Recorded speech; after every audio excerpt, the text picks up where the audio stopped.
என்னுடைய இளைஞர்கள் கூடவில்லை, உழவர்கள் கூடவில்லை என்று சொன்னோம். ஆனால் நம்மளை எல்லாம் பெருங்கூட்டமாக ஈசன் கூட்டிவிட்டார்.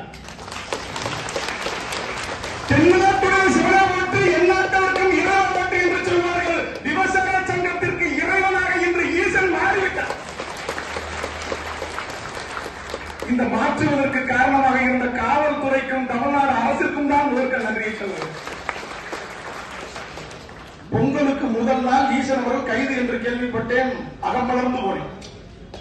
ஆனா எவ்வளவு மகிழ்ச்சியான செய்தி தெரியுமா? ஈசன் கைது செய்யப்பட்டது.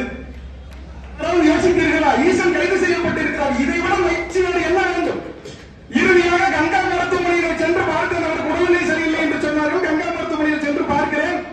பார்க்கும்போது கூட்டி செல்கிறார்கள். அறையில் அமைதியாக படுத்து கிடப்பார் என்று நினைத்தார்.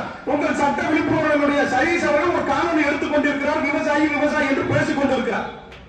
சிகிச்சைக்காக கிடந்த மருத்துவமனையிலும் அவர் சிகிச்சை எடுத்துக்கொண்டு அமைதியாக உறங்கவில்லை. நான் அப்பொழுது சொல்லி வந்தேன், உன்னெல்லாம் பிடிச்சி உள்ள வட்டா தாயா கொஞ்ச நாளைக்கு அமைதியாக இருப்பீங்க.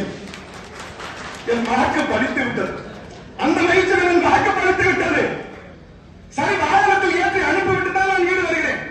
மகிழ்ந்து ஏறுவதற்காக செல்லக்கூடிய ஈசன் ஏறி அமர்ந்து விட்டு அன்றந்த வெண்ணமலை பிரச்சனைக்காக, இனநில சிக்கலுக்காக நீதிமன்றத்தினுடைய காணொலியிலே நேரடியாக பேசிக்கொண்டு வாகனத்தில் போய் கொண்டிருக்கிறார். என்னடா இப்படிப்பட்ட போராளிகளை இந்த மண் பெற்றெடுக்கிறதா எண்ணி மகிழ்ந்தேன். ஆனால் அவர் இன்னும் சற்று காலம் ஓய்வெடுத்தாலும் கவலைப்பட போகுது. ஏதோ குண்டார் போட போகிறார்களாம். ஏதோ குண்டார் போட போகிறது.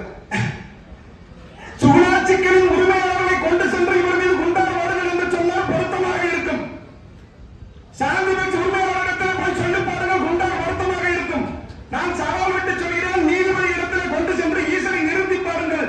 இவ்வளவு இழந்து போயிருக்கிற ஆளுக்கு குண்டர் சட்டம் போட முடியாதுன்னு சொல்லுகிறார்.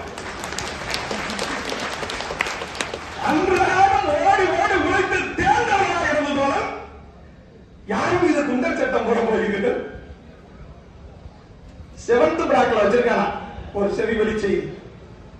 இந்த இடத்துல சொல்ல முடியாது. யாரும் ஆள் அண்ட விடாமல், ஆள் அரவரம் இல்லாமல் யாரும் பேசிவிடக் கூடாது என்பதற்காக